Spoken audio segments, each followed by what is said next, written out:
welcome back to my channel. My name is Darian and today I am going to be doing a book review for the book Circe by Madeline Miller. So if you saw my June wrap up, I did read this book in June, and before if you didn't see that video, I feel like I should say just right off the bat, I didn't like this book very much. I gave it 2 stars. I had a lot of issues with it. So if you're someone who loves that book and will be upset by me talking negatively about it, you don't have to watch this video. Please don't leave any mean comments or anything. This is just my opinion.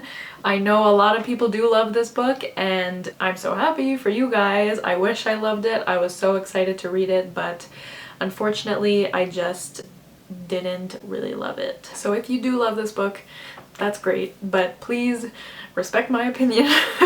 I don't want any hate comments or anything. So I wanted to do a video dedicated to talking about this book because I do have a lot to say and I didn't want to just take up too much time in my June wrap up, so that's why we are here. So the beginning of this video I'm going to talk about spoiler-free stuff, so if you haven't read it you can stick around for the beginning, but then I really want to get into spoilers because there's just some stuff that I feel like I can't really properly explain why I didn't like it without getting into spoilers. So we're gonna start with spoiler-free stuff first. So if you haven't read the book, if you don't know, this book follows the Greek goddess Circe. I think she's most prominently featured in the Odyssey, which I haven't read. But basically she is not very well respected within her family. She doesn't have like the beauty of her mother or her sisters, and she doesn't have the power that I think her father has. So she is exiled to this island and that's where she spends most of the book, and the book basically follows her living her life on this island mostly. And that's about it. Like I said in my wrap-up, I didn't find there was much of a plot in this book. You just kind of follow Circe around, and she is on the island for most of the book, so I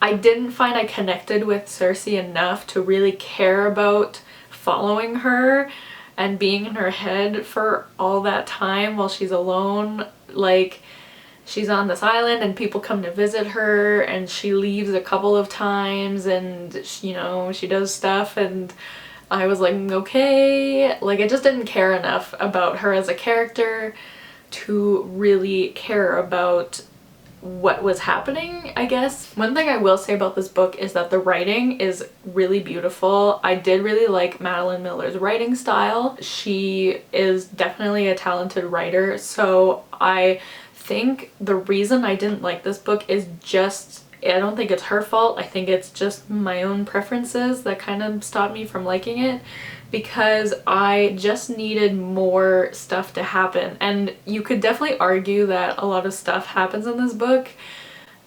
It's so hard to explain without spoiling anything, but I just found that not enough happened to Circe, I guess, because a lot of the stuff that happens is stuff you hear from other characters. Like I think it's Hermes. He comes to visit Circe on the island a lot and he tells her stuff that is happening in the world that she's missing out on.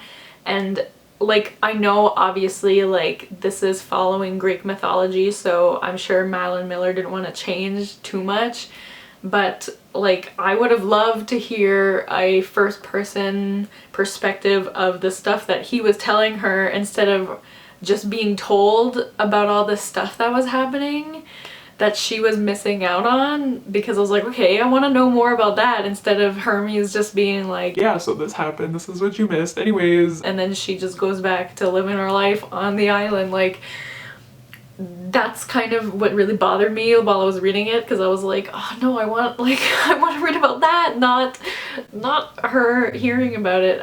But yeah, so that's something that bothered me, and I just found I was just getting really bored with this book. I ended up listening to the audiobook while I read it physically because I needed something to kind of like help push me along. And I will say the audiobook is really good. The narrator was amazing. So if you are thinking of picking up this book, I would recommend listening to the audiobook because I really liked the audiobook. So that definitely helped me read and finish this book. So like I said, I am a really, well, I've realized that I am a really plot-driven reader. I really need a plot in order to be interested.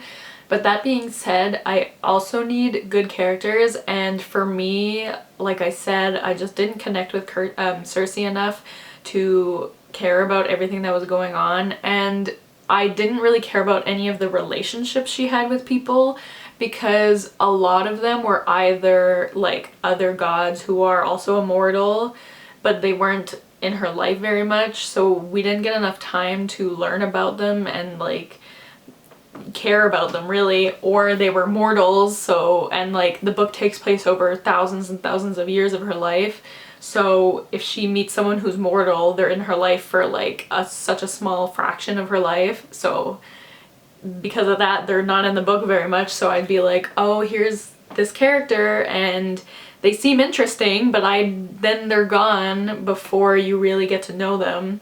So yeah, that was something I struggled with too, is I think a lot of people who love this book really love Circe and following her, and so they don't mind not having any other characters to love.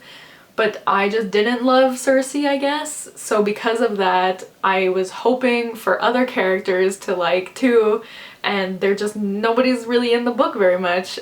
So that was another problem I had. So I was missing a plot to follow, and I was also missing characters to love, which, you know, is unfortunate. So I think that's all I wanted to say about non-spoilery things. So I think the last thing I will say that's non-spoilery is I think I would have liked this book better if it focused more on a shorter period of her life. Like, instead of taking, I know like the whole point of the book was to follow her whole life basically, but I think personally I would have liked it better if it focused more on a smaller part of her life and could have gone more into detail about that. Like, definitely not a part where she was alone for years and years on the island, but like some stuff that happens near the end, I would have loved more details about that stuff. But yeah, so those are just my thoughts. So I think now I'm going to get into spoilers because I do have a lot to say about certain specific things in this book. So if you have not read it yet, or, well, yeah, if you haven't read it yet and you are planning on reading it, I'm going to be talking about spoilers now, so this is your warning. So unless you don't care about being spoiled, I suggest you stop watching. But if you have read it, or again you don't care, then please keep watching. So yeah, so spoilers. So I think one of my main problems with this book was the fact that there were so many times where like a new plot line was introduced or a new character was introduced, and I kind of like touched on this a bit before, but something was introduced and I was like, oh great, we're gonna get something now, like here's a new plot line that I'm excited to read about, or here's a new character that I'm excited to read about. And then we would spend a decent amount of time building this. So one example I'm going to give is at some point in the book, Circe goes to see her sister. I think her name is Pasiphae. She goes to see her sister because her sister has requested for Circe to come see her, which is weird because they don't have a great relationship. Pasiphae is kind of really mean. So Circe goes to see her, and it turns out Pasiphae was pregnant and she is basically in labor. So Circe helps her give birth, and it turns out that Pasiphae gives birth to what we find out is the first Minotaur. And the Minotaur is just crazy and basically wants to kill everybody. He's just like an animal basically, like he wants to kill everyone, and so it's a big problem. They don't know what to do with the Minotaur. They are trying to figure out what to do because it is Pasiphae's kid, but at the same time he could be a real danger to everybody. So they're like, do we keep him in a cage? Do we build some sort of like enclosure, I guess is, I don't know if that's the right word, but like build something to keep him in. And they spend a lot of time, I can't remember exactly where this is, but Circe spends a lot of time there trying to help figure out what to do with some other characters, and then eventually she just goes back to her island. and then we don't hear about the Minotaur for a while, and then Hermes comes and he's like, oh, so here's some stuff you missed. There was this, blah, blah, blah. There was this. Also, the Minotaur died. Anyways, blah, blah, blah. And she's like, oh, the Minotaur died. And he's like, yeah. And then that's basically, that's all we hear about the Minotaur for the rest of the book, basically. I think it's mentioned like 1 or 2 more times.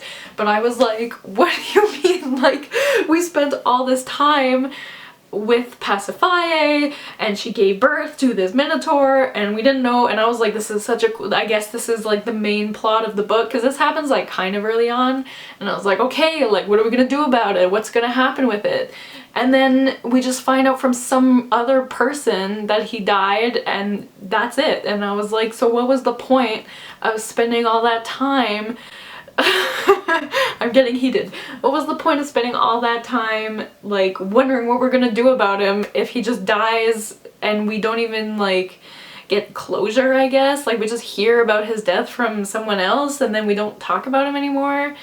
Like it just bothered me so much. Like I didn't understand the point of spending so much time on a new, like what seemed like a new plot line, and then it doesn't matter anymore. So there was that. There was this also happened with like new characters that were introduced. So I think this was Pasiphae's daughter, so Circe's niece Ariadne. We were introduced to her and she seemed like she was going to be an important character, and then Circe goes back home and Hermes tells her like, oh, and Ariadne died anyways, and I was like okay, and then we'd like barely ever talk about her again. And I was, oh god, it just bothered me so much how many times this happened in this book, because I, like, so every time we were introduced to anything, I was like, well, I don't, like, I feel like I shouldn't be invested in this because they're just gonna, it's just not gonna matter anymore soon. And that's what happened a lot of the time. So that's just something that made it hard for me to really connect with any character or anything that was happening, because I didn't like expect anything to last very long. So that was really annoying. And the other thing, main thing that I want to talk about is the ending, because so the last section of the book basically follows Circe and her son Telegonus, I think is his name. And I actually really liked that section. I was really interested in reading about her and her son and their relationship and all of that. I was actually invested in that. And then Odysseus, who is like the father of her son, he dies, and his wife and son, so like Odysseus's wife and son with his wife, not Circe's son. Does that make sense? I don't know. They come to see Circe. So first of all, her son Telegonus, and then there was the other son Telemachus. Telemachus? Something like that. But their names were too similar is my point, which obviously I know, like, Madeline Miller didn't write their names, but it just bothered me. I couldn't remember who was who. But oh my god. Circe and Telemachus end up falling in love, and that's her son's half-brother. And again, I know this is mythology. I know in mythology there's a lot of incest going on, but I felt like maybe Madeline Miller could have changed that, because that, like, I found it was written in a way to make us, we were supposed to be rooting for them to get together, and I was like, no, I don't want that. Like, oh my god, it just bothered me a lot because it's her son's half-brother. Oh my god. Anyway, so I didn't like that. I didn't like any of that going on, and it bothered me so much that like I just didn't care about the ending, because I was like, I don't want these two to get together. So anyway, so those are my main problems with the book. I was also just really bored for most of it. I found that there were some descriptions of things that were happening, like especially with Circe on the island by herself, that I just didn't really care about, because I just found the description so long, and I was like, okay, like, can we move on? And then obviously something would happen, but then it wouldn't matter. So I was like, so I was just really disappointed in this book. I, like, I didn't know much about Circe's story before going into it, and that's obviously my own fault, but I thought, like, since it was a Greek mythology, there would be like a lot of battles or something like that, and there were none really. So it was just really wasn't what I expected, which again is my fault. It's not the book's fault, but yeah, so those are the main reasons why I didn't really like Circe very much. If you have read it, please let me know if you agree or disagree with anything I said. Again, please remember, this was my opinion. I just didn't like it. Nothing people will say will really change that. So please be nice in the comments if you love this book. Just my opinion. I respect your opinion. If you have read it and want to discuss some things, just make sure you write spoilers in your comment if you're talking about spoilers, so that we don't spoil anything for anybody else. So that's what I have to say about Circe. I don't know if I made any sense in this video, but I just needed to rant a little bit. But if you like this video, please give it a thumbs up and leave a comment and subscribe if you haven't yet. And thank you guys so much for watching, and let me know if you liked this type of video where I just talk about one book, because this is the first time I'm doing this, so I would love to know what you guys thought about it. But yeah, thank you for watching, and I'll see you with another video soon. Bye!